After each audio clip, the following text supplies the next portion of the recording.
बोलो श्यापति रामचंद्र की जय।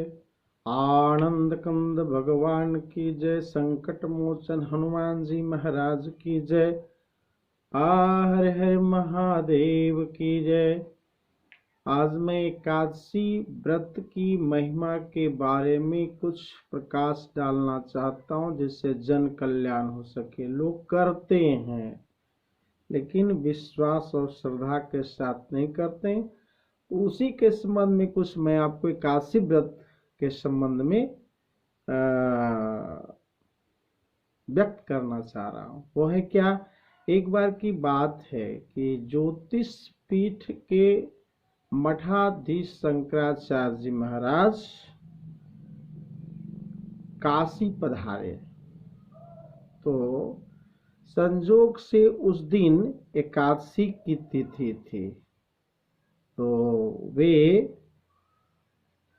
पूज्य महाराज जी सभी शिष्यों को कहा नियमानुसार एकादशी का व्रत करें।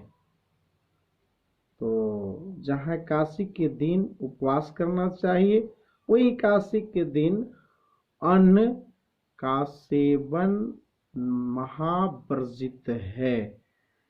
और अन्न ही नहीं, अन्न के साथ चाय, पान, खैनी, गुटखा इत्यादि का परित्याग कर देना अति अनिवार्य है, नहीं तो आपका किया हुआ पुण्य नष्ट हो जाएगा। एकादशी व्रत बिल्कुल भंग हो जाएगा। शुभ कर्म जितने आप जीवन में किए हैं वो सब नष्ट हो जाएंगे, उसकी कोई पुण्य की प्राप्ति आपको नहीं होगी। अतः दुर्व्यसनों से सदा दूर रहना चाहिए, यही हमें एकादशी व्रत सिखाती है सबसे पहले। दूसरी बात, वे आगे कहते हैं कि एकादशी व्रत करने से करोड़ों लोगों के लिए एक दिन का अन्न बच जाता है। अगर हम एकादशी व्रत करते हैं तो करोड़ों लोग को भोजन मिल जा सकता है। इसलिए महीना में 2 बार एकादशी, ये दोनों व्रतों को हमें निश्चित रूप से करनी चाहिए।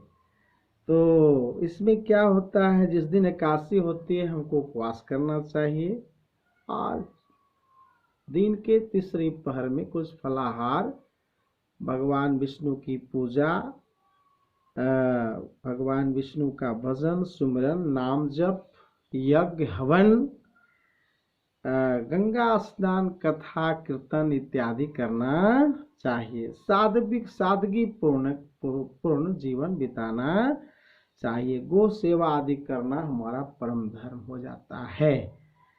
तो एकादशी व्रत से करने वाले को फायदा क्या होता है? तो सबसे पहले इस लोक में, जिस लोक में हम हैं, उस लोक में जितना सुख सुविधा का साधन है भगवान विष्णु हमको पूरा करते हैं।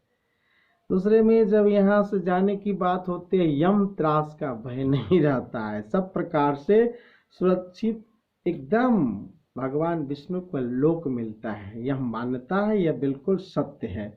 परलोक बड़ा आनंदमय रहता है। सनातन एक बार की बात है कि यही ज्योतिष पीठ मठाधीश्वर शंकराचार्य जी ने कहा कि जब मैं सनातन धर्म का प्रचार करने हेतु प्रचार करते करते करते करते मैं राजस्थान पहुंचा। तो उस दिन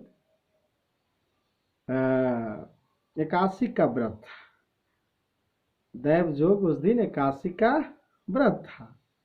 तो हम लोग जितने लोग साथी हम लोग थे, वहां हम एक बगीचे में ठहर गए। उस दिन बड़ा श्रद्धा पूर्वक सब लोग स्नान बना के भगवान विष्णु के निमित्त करके एकादशी व्रत करना, एकादशी व्रत का नियम ले लिया हुआ। तो वहां अनेक श्रद्धालु भक्त थे। हमारे शंकराचार्य जी कहा, जब हमारा नाम लोग सुना तो बहुत सारे श्रद्धालु लोग आ गए और साथ में एकादशी व्रत किया। संजोग से वहां 2 मुस्लिम भी बैठे हुए थे उस बागीचे के किसी किनारे में। तो जब दिन के तीसरे पहर हुआ, जब भगवान का भोग लगने की बात आई कि भगवान का कुछ प्रसाद मिलना चाहिए, तो श्रद्धालु भक्तों ने बहुत सारे फलों को लाया था। सबको मिलने लगा, सबको प्रसाद प्रसाने लगा। इसी क्रम में शंकराचार्य ने कहा कि मैंने कहा भाई मुस्लिम भक्त दो भी सामने बैठे हुए, उनको भी कुछ फलों को दे दो।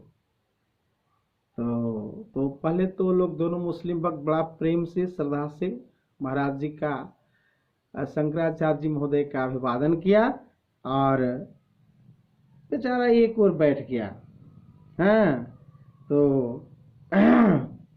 उसको भी कुछ प्रसाद ब्रह्मचारियों ने दे दिया। जब ब्रह्मचारी ने उन दोनों मुसलमानों को प्रसाद देने लगे तो उन्होंने कहा कि नहीं भैया, हम लोग प्रसाद ग्रहण नहीं करेंगे। क्यों? पूछा गया क्यों नहीं ग्रहण करोगे? तो भगवान का प्रसाद है और महाराज जी ने तुम्हारे ऊपर कृपा करके देने का प्रस्ताव किया है, प्रसाद है, ग्रहण करो। उसने कहा कि नहीं, हम लोग निराहार रहते हैं, निर्जला एकादशी करते हैं, चुबसो। पूछा तो इस पर बड़ा उत्सुक हुए, सबको आश्चर्य का ठिकाना रहा कि भाई तुम मुस्लिम जाति और उसमें भी एकादशी व्रत और उसमें भी निराहार, ऐसा क्या है? तो बड़ा उत्सुकता हुई और शंकराचार्य की को भी जिज्ञासा हुई कि जरा बुलाओ उन दोनों मुसलमानों को। भाई पास बुलाए, पूछा आप लोग दोनों मुसलमान हैं भाई, और एकादशी व्रत कब से और कैसे शुरू कर दिया? उसने कहा कि महाराज हम लोग पैसे से गाड़ी चलाते हैं, गाड़ी वाले हैं, और एक दिन की बात है कि गाड़ी चलाते हम लोगों का दूर का भाड़ा मिला, बहुत दूर जाना पड़ा और उस दिन अन्न जल कुछ नहीं ग्रहण किए, और एक बागीचा मिला बड़ा सुंदर, हवा शीतल मंद चल रही थी, उसमें हम लोग बैठे विश्राम के लिए, कुछ गाड़ी रोकी तो हम लोग को वहाँ नींद आ गई, जोरों की नींद, खर्राटे में आ गए। इसी क्रम में वहाँ 3 पुरुष और भोजन बना रहे थे। तो जब भोजन बना रहे थे वो 3 और 2 हम लोग सो रहे थे। एक बहुत विशाल बड़ा विकराल रूपधारी आया, हमें जहाँ तक याद है वो हम लोग 5 को पकड़ कर ले गया। जब हम लोग वहाँ पहुँचे हैं तो एक सूर्य के समान दैदीप्यान सिंहासन पर चमकता बैठा हुआ है और विकराल महापुरुष हम लोग को पकड़ कर ले जाता है। पूछता है ये दोनों को क्यों पकड़ के ले आया भाई? कहा कि भाई ये भी साथ में था इसलिए मैं इसको ले आया। कहेंगे नहीं, इन दोनों को बिल्कुल छोड़ दो, हैं, क्योंकि ये दोनों आज एकादशी का व्रत किए हुए, ये लोग अन्न भी नहीं खाया है, इसलिए इन लोग को यथावत वहीं पहुंचा दो। तो हम लोग को जो विशाल आकृति वाला पुरुष था वो हम लोग को वहीं पर पहुंचा दिया। जब हम लोगों को होश आई तो उस दिन से हम लोग एकादशी व्रत प्रेरणा हुई और हम लोग दोनों मुस्लिम होते हुए भी एकादशी व्रत करना शुरू कर दिया। तो मतलब एकादशी का विशेष नियम तो नहीं, हम भाई मुस्लिम जाति हैं,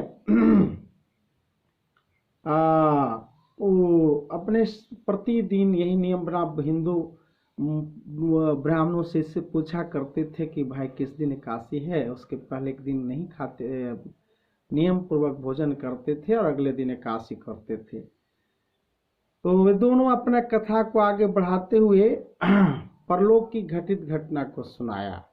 तो उस दिन से सारे लोग एकादशी व्रत करना शुरू कर दिए।